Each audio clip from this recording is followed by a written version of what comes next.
My father had 93 years, but it seemed short.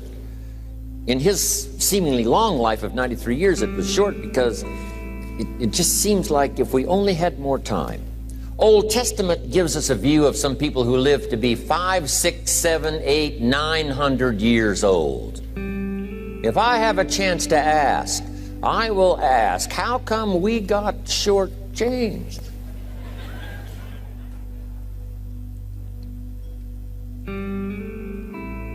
Wouldn't that be a good question if you had a chance to ask? Imagine 700, 800, 900 years to watch generation after generation after generation after generation stay healthy and well. I mean, you gotta be healthy to make it to 900. You gotta take your vitamins.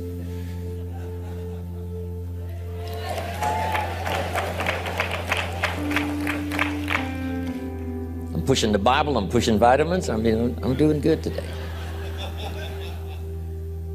So, the key is time is precious. Now let me give you Bill Bailey's description of time. Life is not just the passing of time.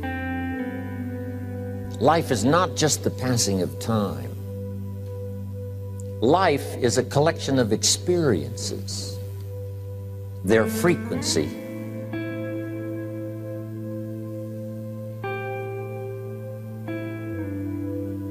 and their intensity.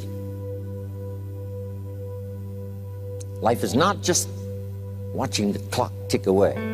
Life is a collection of experiences, their intensity, their frequency. When my friend Mark died at age 44, someone says, that's young to die. But what if he lived 4 lifetimes in one? It might not be too young. So here's whatever the span of your life turns out to be, here's what you want to fill it up with: experiences and the intensity of those experiences.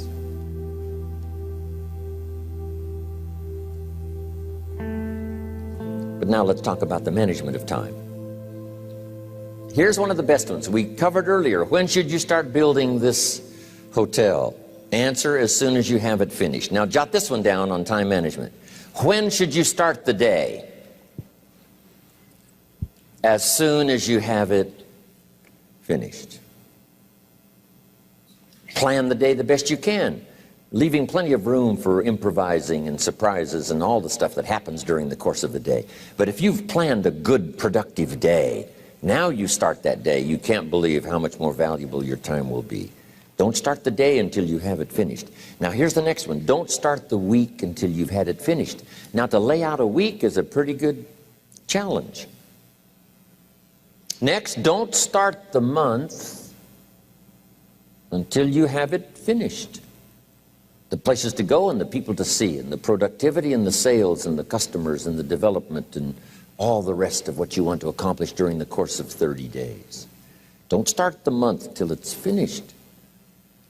And then here's the big one. This is really challenging. Don't start the year until you have it finished.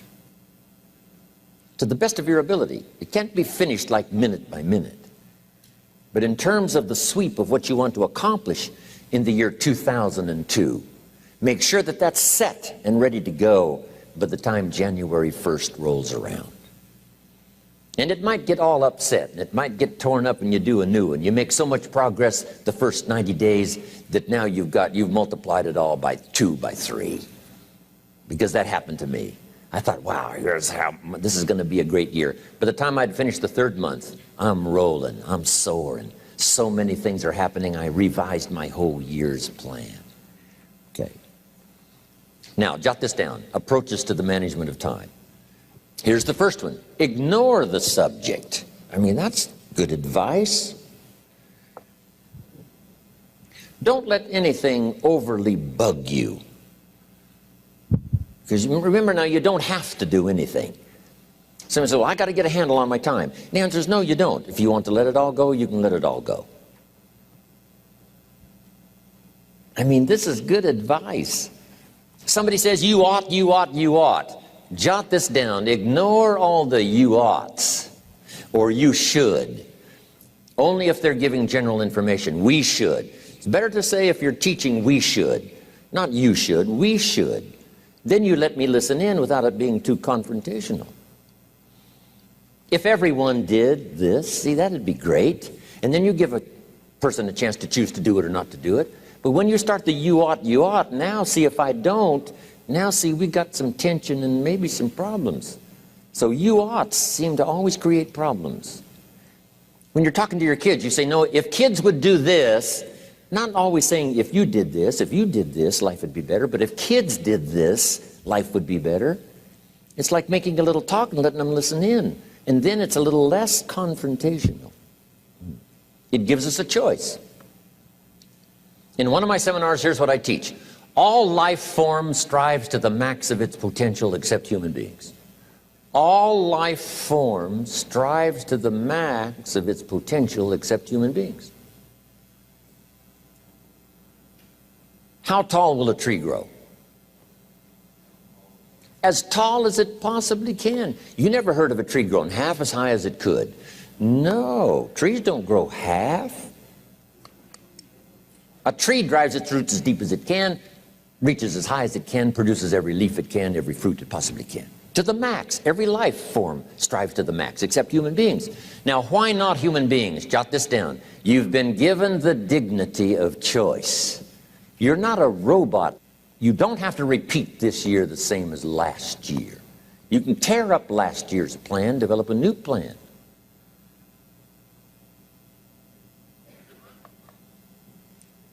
So, the dignity of being a human being. Now, here's the choice on being a human being. To be part of all we were meant to be, or to be all. To strive for all, or half, or part, or some. The choice is up to you. To develop one skill or 10 skills. Someone says, well, I'd be happy with just one more language. Well, some say, hey, I'm going to learn 6 or 7. And this is all a matter of choice. And when someone says, no, you ought to learn 4, you've got to resist all that. Because this is personal dignity. And you don't want to destroy someone's dignity by doing all the oughts, and then they feel reluctant to do it. Now we've got problems. So if you want to, just ignore this subject on time management. Now here's the next one. Step down to something easier.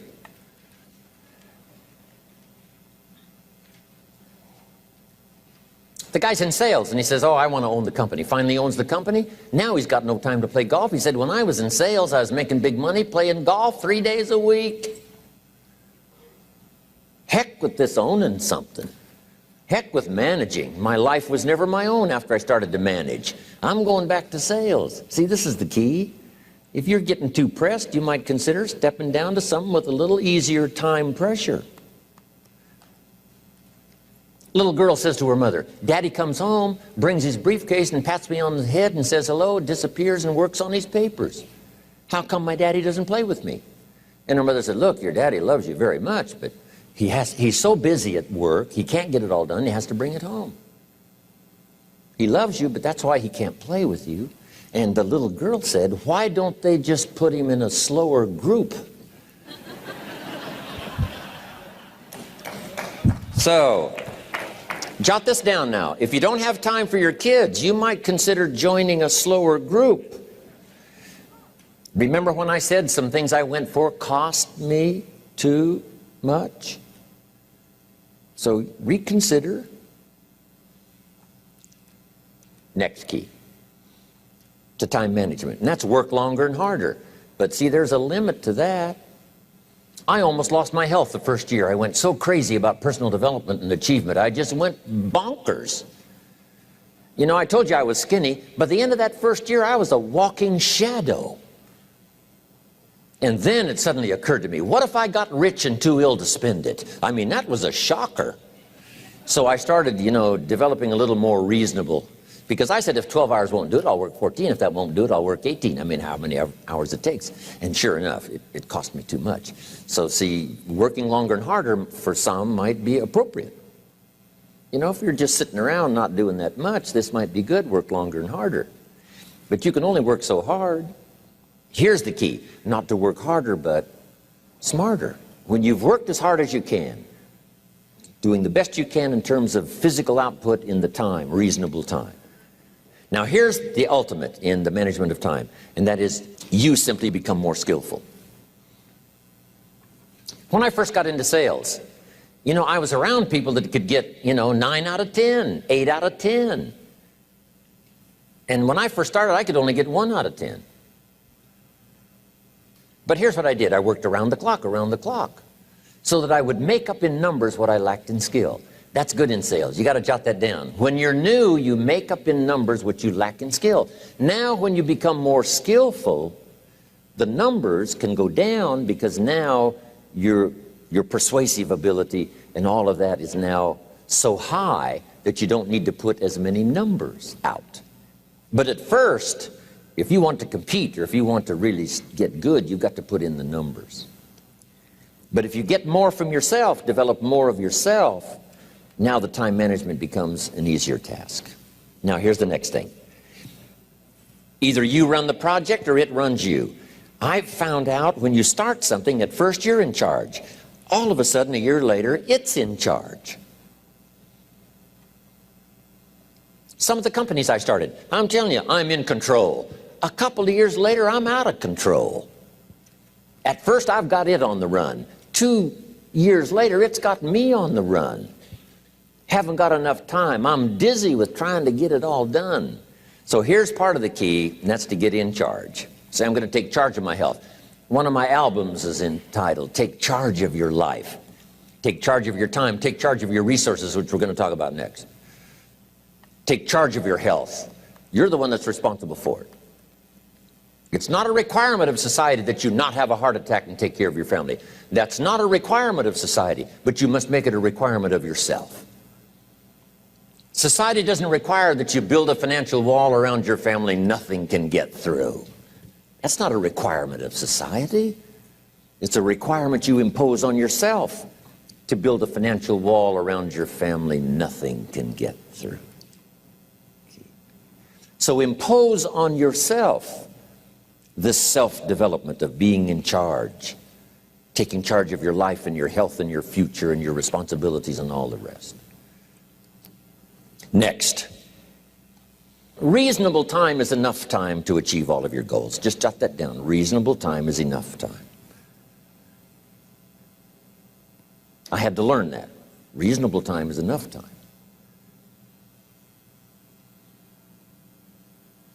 Here's why. It's not the hours you put in, it's what you put in the hours. If you start depositing greater ideas into the hours you've got later than now, I'm telling you, later you can't believe the productivity that will flow. The ideas you can't think of now, a year from now, they'll start to flow. And when you deposit those ideas in the hours you've got, productivity multiplies by 2, 3, 5, 10. Next, time management essential. We've already covered the first one, a written set of goals.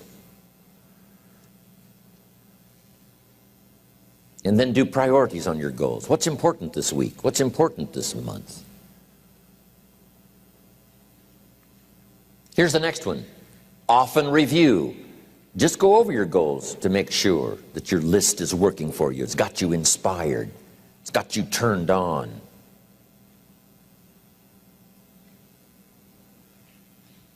Somebody says, how come you're up so early? Say, if you were headed where I'm headed, you'd be up early too. Wow.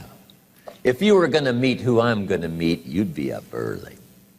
If it was going to stack up for you like it's stacking up for me, you'd be getting up early. Wow. Here's some more time management essentials. Learn to study what we call majors and minors. You pick up the phone. Here's what you must say when you pick up the phone. Is this a major conversation or a minor conversation? If it's minor, a few pleasantries and you're done. If it's major, maybe you've got to make a few notes. So here's the next one. Important conversations, make an agenda before you make the call. Just jot down a little agenda. It's so easy now to just talk out of your head. Did you ever hear a conversation end like this? Let's see, there was something else. See, you don't look that swift. I can't think of it right now. I'll call you back. See, you look a little incompetent. Let's see, there was something. It escapes me right now. Really? So have you got this now? Make an agenda before you make a call if it's an important call. Now later that saves you all kinds of stuff. You call John in, the salesman, say, John, remember those 4 things we went over? He said, no, we didn't talk about that. And then you pull out your daytime or whatever, and there's the list you made when you made the call. He said, oh yes, seems like I do remember. And you've got him with your list. If it's just, salespeople especially can talk you out of what's in your head. It's true. No, we didn't talk about that. And if you don't have a little proof, I'm telling you, it's gone. So make an agenda before you make a call. So what's major, what's minor? Now here's the key on this. Don't major in minor things. If you take up major time to do minor things, I'm telling you, you'll be behind the curve constantly. Here's what we learn in sales training. What's major time and what's minor time? Here's minor time, thinking about prospects. Here's minor time, making lists of prospects. Here's minor time, keeping books on prospects. Here's minor time, going to see the prospect.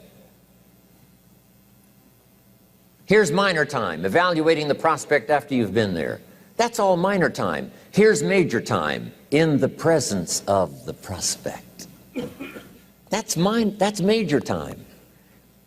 And if you took a look, if you're in sales and you took a look at a week, you'd say, my gosh, I'm spending 90% of my time on the minor stuff and so little time on the major stuff in the presence of. How many hours in the presence of in my day? How many hours in the presence of during my sales week? Because the time that really counts is in the presence of the prospect.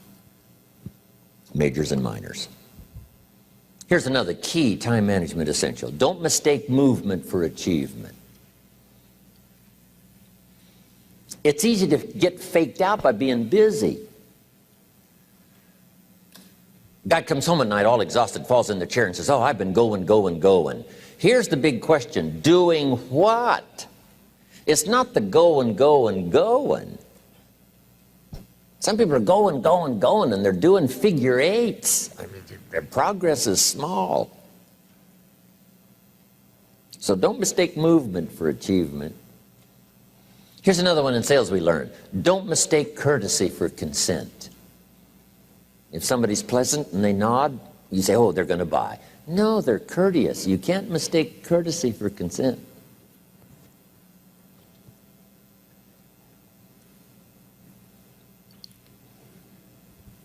Now here's a big one, concentration. I had to learn this. All those years ago, I'm in the shower trying to compose a letter. Found it turns out to be a strange letter. So here's what I learned to do. Save the work till you get to the office. Save the work till you get to the work. Don't try to get to the office on the way to work. On the way to work, enjoy the way. In the shower, enjoy the shower. Then go to work when you get to work. I found this to be helpful. Concentration. Here's another big one. Learn to say no. I'm telling you, in such a social society we have now, it's so easy to try to be a nice person, saying yes, yes, yes to everything. Find yourself overloaded. Now you got to call and make the, well, gosh, you know, all the time it takes to back out of something that you said yes to too quickly. Here's what might be better. I don't think so, but if that changes, I'll call you. Little things you can use not to overcommit yourself. My friend Ron Reynolds says, don't let your mouth overload your back. It's a good one. Now here's a big one on time management. When you work, work. When you play, play. Don't mix the two.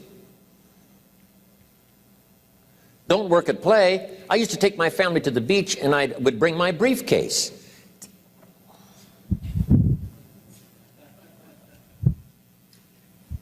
I learned not to do that. Or at the beach I'm saying I should be at the office, I should be at the office. Now my family's upset. Because I'm at the beach and I'm thinking office, office, office. Now when I'm at the office, I'm thinking what? I got to get my family to the beach, the beach, the beach. So things are not going too well at the office because I'm thinking beach, and things are not going too well at the beach because I'm thinking office. Here's what I learned to do. At the beach, be at the beach. At the office, be at the office. When you work, work. When you play, play. Don't mix the two. Don't work at play. Now here's one of the most important ones. Don't play at work. Work is too serious. You don't want the reputation of being the office joker. It's not a good one. Yes, there's time for some pleasant stories. Yes, there's time for a little humor. Yes, best if it's a happy office, of course. But I'm telling you, you got to be serious about work, because you're parting with a piece of your life for the work you do.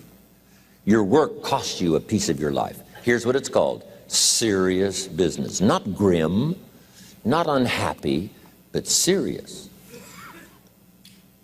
Key. Don't play at work. The old expression, I don't think we use it anymore, horse around at the office. Play around, play jokes, play tricks. No place, not at the workplace. At the beach, yes. At the bar, yes. Somewhere else, not work. You got to treat work with all due conservative passion, because it's leading you to your future. Here's another key phrase: all work is good. You may not like your job, but if it's the stepping stones to get you to where you want to go, you got to appreciate your job. You don't have to have a passion for your job. Here's the ultimate passion: a passion for incredible success in every department of my life. That's the passion. But don't look down on some menial job you have to do to finally get you to where you want to go. No job is menial. No job is not, no, every job is noble. Training life for pay, making a contribution to society. Next, analyze how you are. And if you have some weaknesses, if you can't, doesn't seem like you can change, here's the key: get it covered. I used to keep promising myself I'd keep the books, keep the books, keep the books. Finally, I gave that up. And back then, it only took me an extra 50, 60 bucks a month for some accountant to keep the books. I said, no, I'm going to save the 50 bucks. You can't believe what I started losing in productivity because I tried to save the 50 bucks. So the key is, a lot of the time you can stay like you are, but just make sure you get it covered. Okay. Next, beware of the telephone and all other systems of communication, especially the telephone at home and systems of communication at home. And here's one of the best lines I've got for you for the weekend: let all communication systems serve you, but don't let them intrude. When it comes time to have dinner with your family, you shut off all systems, unless the ones that can take messages silently. Don't let the phone ring. Don't let anybody intrude, come through the front door nor the back door, nor through the telephone or any other device. So you can't reach John and his family when he's having dinner. The President of the United States couldn't get through. If you develop that kind of a reputation, father, mother, when we have dinner, when we're visiting and have this time with our family, nothing intrudes. So don't let these clever little devices keep intruding. You've got to have a place that's sacrosanct, it's valuable. You don't let anything in for that period of time. Okay. Isn't that good advice? Excellent advice. Here's the next one. Read all the books. You know, I've only got a few notes here on time management, but if you've got some particular challenges, you run a big organization, a big corporation, you've got some challenges, there's plenty of books. Now, here's what's next. Just be more alert to the things that might be stealing your time. Here's why. Time is like capital. You can't let someone steal your seed corn. You can't let someone steal your capital. And you can't let someone steal your time. You must designate your time. And some of the time that you designate, you must not let anyone steal. Casual time, you might let someone intrude and steal a little bit and take a little bit, but not serious time. Key. Next, one of the great time management savers is to learn to ask questions up front. Sometimes you talk to somebody for an hour, and then you ask questions and find out if you would have asked those questions up front, you could have saved yourself an hour. Asking questions up front helps you to get to the problem now. But if you just launch into some discourse, you might waste 30 minutes, waste an hour, when here's what you should have been talking about. After you finished an hour, you say, John, what's really the problem? He said, well, it's something personal. See, that's what you should have been talking about this whole hour. Key. Next, learn to think on paper. Now we're going to take a break. Some ways to think on paper. One, we've covered one. Solving problems. Take it out of your head and put it on paper. Another one is setting goals. Making these lists we've already started. Here's another good way to think on paper. It's a projects book. Each person you're working with and each project you're working on, get a loose leaf binder and a tab and some pieces of paper behind the tab and do a little continual summary of how it's going between you and that person and between you and that project. I call it a projects book. It is so useful to me. But what's going on between you and this person? When you last got together, what did you talk about? And you got a few notes there. Here's what we talked about the last time we got together. Now when you get together again, you can review that so you'll know better what to talk about. When the president gets ready to travel and he's going to meet some important people, guess what they bring him? All these briefing books. Right? The last time you were with Khrushchev, Kennedy is informed. Here's what he said and here's what you said. Kennedy said, oh, that's valuable. I need to remember that. If a person is important, it's worth a little running account. You might even have a projects book for your children. Here's what's happening between me and my child. We've talked about this, and we've talked about this, and we've talked about this. Next, a day timer. Keeping track of all of your appointments. You know, mine is all filled with, when to catch an airplane, and when to do a seminar, and when to sit down and have a conference, all the rest. Next is a game plan. If you've got a house and the insurance is going to come due and some other things are going to come due, you just put it on a spreadsheet and make sure it's taken care of.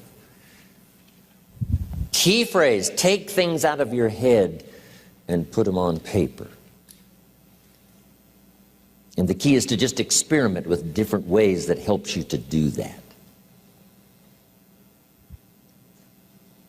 Now here's the last one, thinking on paper, and that's to keep a journal. One of the things I'm known for around the world, have been now for 39, 40 years, is keeping a journal.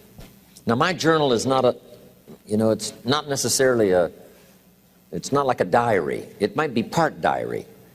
I'm flying over Ireland and I write down a few little things that impress me. Today I met this person. Wow, what an extraordinary event.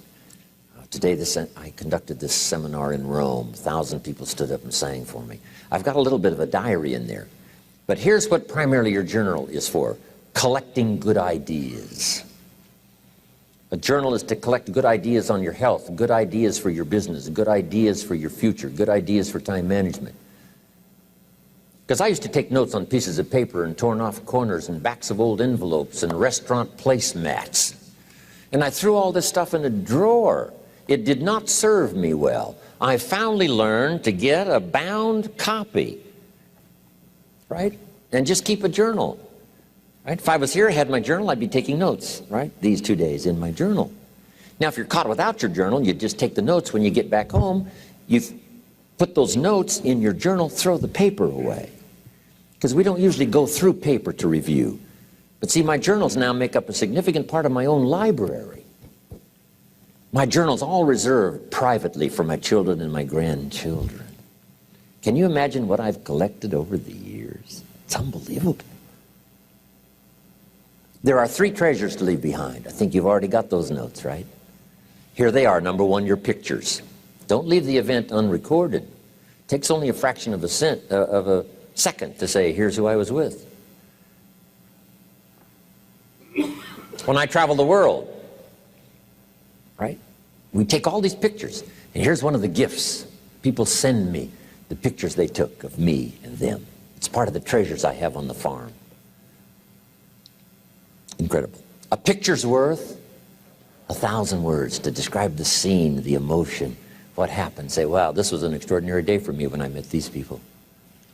Here's what they told me happened to them when they went to my seminar 10 years ago. Wow, the drama comes back if you've taken the pictures. It's one of the treasures to leave behind when you go. Remember the old photographs that we have now of, 100 years ago, 70, 80 years ago, just a few photographs? What would it be like if you had thousands of photographs of the past, of your history, your mother, your father, right? Grandparents? So change all of that now for your children. Leave all your photographs as a record. Here's what's next to leave behind, and that's your library. The books that changed your life, the books that changed your health, the books that rescued you from oblivion, the books that you passed on to other people, they were so exciting for you, the books that made you financially independent, the books that developed your leadership, the books that gave you wisdom to ponder when things were tough, the books that got you through the winter, the books that helped you to plant in the spring and harvest in the fall. What a treasure to leave behind. If you do that, here's what's for sure. Your books will be more valuable than your furniture. Wow. Now the third treasure to leave behind is your journals. The notes you took that helped you to live life as you lived it. Long after you're gone, a treasure that children, grandchildren, great-grandchildren will find so fascinating. They may use it to help guide their own